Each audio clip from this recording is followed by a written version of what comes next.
My advice to a birth father would just be ask questions.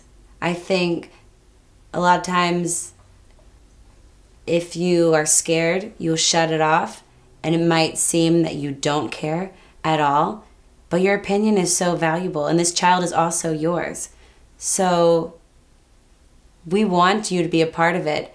If you want to be a part of it, absolutely. And our counselor is having us fill out this whole entire sheet of all these questions. Once you've selected the family, you fill out all this information, medical history, etc. But also they ask questions about your life and your feelings and how you feel towards the adoption. And I remember reading his paper and seeing what he wrote about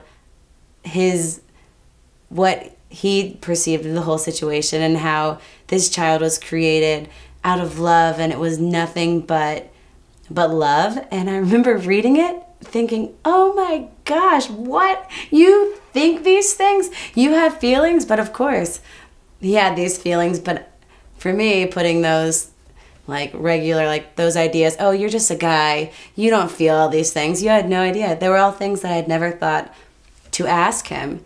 And then reading them on the paper, I was so amazed at how much he felt and how much he cared. And I think it was at that point where I started to pull him into the process more, because I realized that it wasn't totally all about me. Even though I had the child inside of me, it was also just as much his thing as it was my own.